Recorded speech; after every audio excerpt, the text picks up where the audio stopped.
Dmytro Zhmaylo, co-founder and executive director of the Ukrainian Center for Security and Cooperation. Welcome, Mr. Dmytro. Good afternoon. Thank you. As always, we'll be discussing the situation at the front, and now we already have the map up. We also want to announce that in this conversation, we will analyze the drone attack on Moscow. According to the Russian Ministry of Defense, around 200 drones flew towards Russia last night, with 34 spotted near Moscow. Well, since we have the map, let's start with it. This is the map that appeared yesterday. Here are the Osintery, meaning people who monitor the movement of equipment using open sources. They observed this arrangement of air defense forces around Moscow. Moscow is taken, the Kremlin is taken. There are several such circles, you could say, of defense. Now, here are the images showing how Moscow is protected and with what means, given what we see, Mr. Dmytro. How difficult is it to break through this defense, and how many drones would need to be sent there for them to achieve their targets? At a minimum, you need to launch a swarm of drones there, plus you should add our Flamingo cruise missile and consider other types as well. If it were truly impossible to achieve this, the Russians definitely wouldn't be pulling in such a large number of air defense systems, because their European part of Russia is left exposed, the line of contact is left exposed. There is now information that they are using their tactical aviation to terrorize with KABs both the border and directly the line of contact, and they are moving it further back into the rear. And tactical aviation, let me remind you, terrorizes with Kinzhal's aeroballistics, and they also have an entire range of air-to-surface missiles. These are mostly missiles of the Caceres. Therefore, to break through, we need more drones. Just one of the FP-1 strike drones from the same company, Firepoint, Bo Flamingo, is the FP-5, produces approximately 3,000 units per month. This is counting other incremental drones. Bobber, Ninja, Luti. So here we actually have three factors for how we can break through. The first is improving the drones, because we need to achieve navigation without the GPS system. And specialists are thinking about how to bypass this, how to launch them at critically low altitudes. That is exactly why mobile fire groups have appeared in Moscow, because there is a chance to reach them. The second is ramping up production and stockpiling these drones. The third is time and operational planning, personnel, which are in critically short supply, especially people with technical specialties, and training people to use long-range drones, those who are being integrated into the system. This is also a very slow process. But let me emphasize, if this were impossible, well, the Russians definitely wouldn't have left themselves exposed. They wouldn't have left other important areas exposed, wouldn't have left their oil refining sector, their strategic enterprises unprotected if it were truly impossible. Mr. Dmytro, speaking about the volumes that need to be increased, looking at it realistically, and you probably know the situation from the inside, when we talk about how many drones the Russians report they have shot down, we understand that many more must actually be flying. What percentage of drones can at least approximately reach their targets? What kind of scale are we talking about? I think that if we can increase the number to at least 500 drones, although that's a very, very difficult operation, then a dozen or two of them will definitely make it through. Drones get shot down, and our Flamingo gets shot down too, because it's a cruise missile. There's no need to make it out to be some kind of miracle or to say that it's imperfect. We shoot down cruise missiles, and we do it with old Soviet systems, but it definitely can make it through. Can they cause massive destruction in Moscow? No. But the psychological effect itself, and we remember how the top 5,000 of Prigozhin's cutthroats got scared, can definitely absolutely paralyze many processes. Today, CNN wrote that supposedly there's almost a coup being prepared against Putin. Of course, I think they're far from reality because of the fact that drones are reaching Moscow? Including the fact that drones are reaching Moscow, including the fact that the court oligarchs are starting to lose money and they're starting to take damage. But I don't think there are any real prerequisites right now. Some extraordinary event has to happen, either at the front or inside the country, or the drones have to, or something else. All of this aligns with our position, because if the Russians allow themselves to destroy neighboring buildings near the president's office, this is exactly for those Telegram bots who claim that the government quarter is supposedly the most protected and that nothing threatens Zelensky. So we definitely have the right to such responses, including, for example, the strike on the dam. Mr. Dmytro, to wrap up the topic of drones in Russia, what is our biggest challenge compared to the Russians in increasing the number of these drones and expanding the locations from which these drones can be launched to reach their targets? Moscow. Which locations need to be secured in order to maximize the dispersal of this production, including the relocation of production lines to Western countries? For example, the United Kingdom has launched a production line for Ukrainian long-range drones. They now have access to the technology and are thinking about how to improve it. And for the first 3 years, in fact, they are the ones funding this program. And for the first 3 years, these drones are used exclusively for the needs of the SBU. They want to get an inexpensive means to accumulate all these necessary resources. So there's absolutely nothing new here. More money, more specialists, more technical improvements because the Chinese are working on it. Iranian Shaheds are no longer really Iranian, they're Chinese Shaheds now.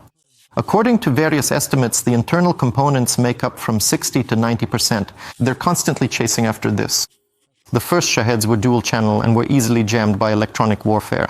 Now they have Chinese antennas, they're 16 channel, with corresponding radiological equipment. Electronic warfare is not as effective against them. That's actually why we're now seeing a decrease in the Air Force's statistics for hitting all these targets. So there's nothing surprising about this. More money, more integration, more technology. China is doing this. Now the Europeans should also do it. Mr. Dmytro, the birds of Magyar and Magyar himself in particular admitted that it was damaged, and we saw the footage. The destruction of the dam in Belgorod puts things at risk.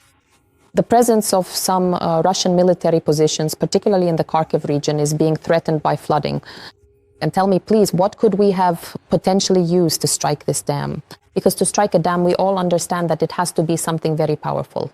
On the other hand, how much should we worry about the hype being spread by Russian telegram channels, saying that everyone is pointing at the Kyiv dam near Vyshhorod, claiming it should be hit with anything possible to flood half of Kyiv? If the Russians could do it, they would have done it already. If they could destroy our bridges, they would have done that a long time ago.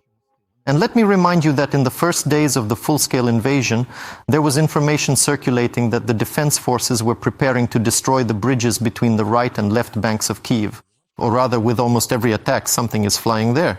Moreover, if we look at the routes those same Shaheds are taking, now they are launching most of them not only from the northern and eastern parts, which are closer to the border, but they are also launching them in particular along the Obukiv highway. This is so that these drones can reach the water surface and fly over it, because we have a small number of mobile fire groups on boats. And in this way, they also fly toward the bridges. From the north, they also head toward the dam. And I think there was a strike on the Vyshhorod dam, but the drone only damaged the external infrastructure there. They need to use ballistic and aeroballistic weapons in a targeted way to achieve all of this. But I think, including from what I know and what I've seen, because there was a time I couldn't get to certain districts of Kyiv, there really are dense air defense systems there. And moreover, they keep firepower assets there specifically to be ready for just such a possible moment. They have wanted this for a long time. We did it almost for the first time, but we did it. That is, civilian objects in Russia are conditionally affected, but exclusively for military purposes. As for the dam, as you rightly say, to cut off the Russians, it's the same as the strike on Belgorod. We struck the Belgorod CHP, combined heat and power plant, not because we want to plunge the people of Belgorod into a lockdown, although of course Ukrainians were glad about it, but because just 300 meters away from this CHP there was a military unit, the 488th Regiment, which is actually fighting against Ukraine. And the military, do you already see the consequences of the strike on this dam? You know, has it somehow harmed the Russian military or the positions of the Russian troops? The water there, as far as I know, is still less than 100 centimeters. That is, less than a meter is accumulating. And right now they are carrying out some regrouping there so as not to end up flooded. So let's put it this way. The work on the dam is not finished yet, and the Russians are very nervous that there will be repeated strikes. This does not pose a threat to our positions in the Kharkiv region, because the Siversky Donets River is shared by everyone. They can only pose a threat when we finish this work. So there will definitely be some regrouping of our troops in this area. But now, I mean, why did we take this step today? The commander of the Unmanned Systems Forces, Robert Brovdy, acknowledged this strike, and it was precisely to make things more difficult for the Russians there. Because indeed, in recent weeks, considering that there was a stable line of contact there, in the eastern part of the Vovchansk bridgehead, they still managed to advance in the area of the Vovchansk hamlets. Specifically, the Russians did. Mr. Dmytro, before we move on to the battle map, as usual, we know you come with a QR code and information about recruitment for various brigades. Now we'll ask the directors to display this QR code. Where does this link lead? Yes, today my message is very, very simple. Battalions are being formed that directly use anti-aircraft drones to shoot down Shaheds in the sky over the capital. That's why we know that people are most afraid of ending up in infantry units, and that's natural. And everyone who wants to defend the capital, who wants to protect their hometown, who wants in fact to use anti-aircraft drones as modern technology. I urge everyone accordingly to consider the vacancies, visit the recruitment center and make a final decision. Then a quick clarification. Who is actually working in air defense in Kyiv? Is it considered the front line? So this is a combat mission and combat deployments, and accordingly, the salaries are not just 25,000 hryvnias. Everything is calculated. Combat missions are evaluated for effectiveness mainly by targets shot down. They are increasing capabilities. Who is involved? The Air Force participates and mobile fire groups still take part. Even though their effectiveness has decreased, they are still shooting down Shaheds. Army aviation is actively involved, including the use of light aircraft. To sum it up roughly, everyone who has air defense systems, all the units, and now there are 12 of us, now the 12th Army Corps is responsible for the defense of Kyiv. So this mixed group is basically the one doing the job. And between them, thank God, this system is already being refined. Let's move on and let's ask the directors to keep the QR code on the screen throughout our conversation. This is for recruiting air defense defenders, anti-aircraft gunners in Kyiv. Now let's move on to the map. The General Staff has, for the first time, acknowledged the presence of Russians in Pokrovsk. That's what it's about. It means that up to 200 people have infiltrated the city. Many military bloggers and experts had previously written and spoken about this, saying that such a situation was indeed possible. On the deep state map, we can see that the presence of Russians in Kupiansk is already marked in red. These are the two hottest directions right now, Pokrovsk and Kupiansk. Let's go through them one by one to see what's happening there. Let's get started. Right now, it seems the director is showing us Pokrovsk. So let's start with that one. The situation in Pokrovsk is indeed difficult. But let me remind you that Gerasimov recently stated that the Pokrovsk-Mirnorad agglomeration is already encircled, these cities have been taken, and that Kupiansk is almost liberated. What's really interesting here is not even the reaction of the Ukrainian or non-Ukrainian general staff, but rather that of the so-called Z-bloggers. They openly say that all of this is nonsense. Moreover, they claimed that in the Pokrovsk area, 31 Ukrainian brigades are encircled, and in the Kupiansk area, 18 brigades, which is complete nonsense. And it's the Russians themselves who are saying this. And they openly say that most likely we are not holding too many forces in Pokrovsk precisely to avoid casualties. In the event of a possible operational encirclement, it can't be said that they've entrenched themselves there, but there are a lot of them in those surroundings. These are sabotage and reconnaissance groups moving in teams of 2 or 3, crawling between our positions. Why did this actually happen? Well, it's because we have very few infantry units, and when we talk about clearing operations, most of those involved aren't even infantrymen. Our guys are running from house to house, flushing out the Russians. Our vehicles move in, working from a distance and protected by these anti-drone cages. And they're also being flushed out by drones, by dropped munitions, and by FPV drones. At that moment, the Russians hadn't yet organized their logistics. So yes, there are really a lot of them there, and it's clear why the map turned red. But to say that they've secured their positions, that their logistics are up and running there, no, you can't say that. But the situation around the Krovsk-Mirnorad agglomeration has indeed worsened recently, and that's a fact. Do you see any options for how this could be improved? As for options to improve the situation, no one except the General Staff has that information. Those are our reserves. As far as I know, we do have certain reserve units, and perhaps they're waiting for the right moment to counterattack. The same applies to the Dobropilya salient. Mr. Ruslan mentioned in the corridors that indeed there is currently no clear front line. There are kill zones. In some places we are attacking. We cut off the Dobropilya salient and captured 50 Russians. In other areas where they've concentrated, it's the same story. And the Russians have increased their numbers there even more. There was the 51st Army there, which couldn't handle it, so they added the 8th Army, and now they've transferred the 2nd Army from the Novopavlivka direction, which is coming in from the western and southern parts. So the balance of forces there is simply unrealistic, about 6 to 10 times in their favor. But for now, we're trying to hold on, and of course, as Sirski said, we're focused on preserving as many people as possible. But the situation is tough. There's nothing to hide here. Let's move on to the Kupiansk direction. There too, on the deep state map, at least in Kupiansk itself, it has turned red. That means, according to open sources, some sabotage and reconnaissance groups, or perhaps some Russian groups, have advanced there. And we can see a bit of this on the map. It's an unpleasant situation when the Oskil River essentially cuts through the group of troops located in Kivsharivka, Novosinovo, Kurilivka, Podoli, and in Kupiansk itself, which is a key junction. How do you see the situation in this direction? The fate of Kupiansk is still undecided, and I spoke with friends who are there just a few days ago. They don't say there is full control because the Russians are actively present in the northern and western parts of the city. In particular, this is clearly marked on the map. But as we can see, there are also gray zones, and we understand that even if some Russians have run into the farthest building, in any case, they still end up being there because they need to be cleared out from those places. In particular, the Achilles Regiment is operating there, and they are quite effective, and there is also strict order being maintained there.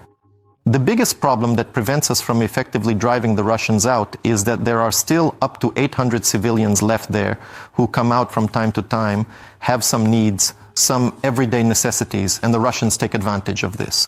They don't change into civilian clothes, try to run to some building, sometimes even without weapons, hoping that later a large octocopter will simply drop them ammunition, and their only task is to hold out and wait for reinforcements.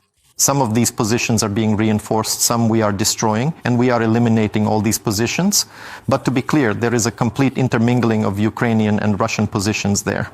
And here, accordingly, whoever has more technological means, more drone drops and reinforcements, among other things, will have a certain advantage. But the entire southern part of Kupiansk continues to be controlled by the defense and security forces. There is a major problem concerning this group east of the Oskil River. We are setting up crossings, and the Russians are really trying to hit them because it is, although large, still a pocket. But to say that, in the event of some failure, we wouldn't be able to get out of there, fortunately for now, we can't say that. The width is really significant, and it's precisely to the east of the Oskil. The Russians are stalling and don't have any real advances. And tell me, please, here's a question from a civilian. Are there any ways to distinguish friend from foe if there are no uniforms or any identifying marks? It's done exclusively with drones, exclusively, I don't want to say more, by Palyanitsia? No, it's just, well, by the end of the day, we already know. We hear something about the importance of language. Well, I don't know. Can you check by language at the front? Is that only in such extraordinary situations? That's only when there is some kind of physical contact. But we understand that it's mostly all about drones. I mean, drones are watching, and well, the military who knows, civilians who worked with civilians, there the civil-military cooperation units were actively working, evacuating people from shelling, police units, volunteers. And it's like, excuse me, face control there. That's the only way to somehow identify them. But the absence of military uniforms means a violation of the customs and rules of warfare, doesn't it? The Russians have already violated all customs, all the rules a very, very long time ago. I don't even see a point in going back to that. You see, international organizations really like to monitor us because we comply with these conventions, but as for the Russians, they don't even pay attention to them anymore since they've long forgotten about such things. Mr. Dmytro, from the front lines to international affairs, Ukraine is already looking for ways to make the first payments for Swedish aircraft. Gripen. Let me remind you that last week, as we heard from the president, there was talk about 150 such aircraft that Ukraine may purchase in the future. There is already a preliminary agreement and even a memorandum with the Swedes. Ukraine is also preparing pilots for training at the beginning of 2026. President of Ukraine Volodymyr Zelensky stated this in an interview with our colleague Alla Mazur yesterday on TSN Tizden. How will this training differ? Will the technical training on Swedish Gripen jets differ from the training on American F-16S? And how much faster can pilots be trained on the Gripen? And does the experience here, does the training on the F-16 help in any way? It definitely helps, but the training on the Gripen compared to the F-16 is much more intensive. F-16 training usually takes 6 to 7 weeks. There are training centers located in the United Kingdom, in Denmark, for example, and our technicians are being trained there. And the largest hub is in Romania. The F-16 contract is also spread out, 85 aircraft until 2028. But with the Gripens, the approach is more serious. Their future pilots go through centrifuge training and practice drills. But here the biggest problem isn't even learning how to fly. The main challenge is learning how to bomb from these aircraft and accordingly deliver all this damage. That's why the process is somewhat drawn out. But still, we shouldn't forget that the topic of the Gripen started at least back in 2023. Even earlier, their parliament voted for it. And now, all these decisions have simply culminated in a contract. So I still believe that Ukrainian pilots, Certain ones, as there was public information in 2023, were already undergoing introductory training and are in fact continuing this preparation under a high level of secrecy. I think that at the beginning of 2026 we might receive at least a dozen of these aircraft. Its advantage is that it is much less demanding than the F-16. It only needs 1,200 meters for takeoff. Highways and, for example, various surfaces are suitable for it. It's not as picky about the surface because, for instance, the F-16 and its technicians are much more sensitive to that. Before using the airfield, aviation personnel form a large chain and thoroughly clean the airfield, even from small pebbles. Because if something gets into the F-16, it can lead to an accident. Gripens fortunately don't have such problems. Thank you. I think it would be, here it seems to me it would be amazing news if it really was, as you said, that speaking about Gripen since 2023, all this time there has been preparation and indeed pilots have been training for the Gripens. They would already be ready when we are ready to receive them. Thank you. Dmytro Zhmaylo, co-founder and executive director of the Ukrainian Center for Security and Cooperation, was our guest on the air.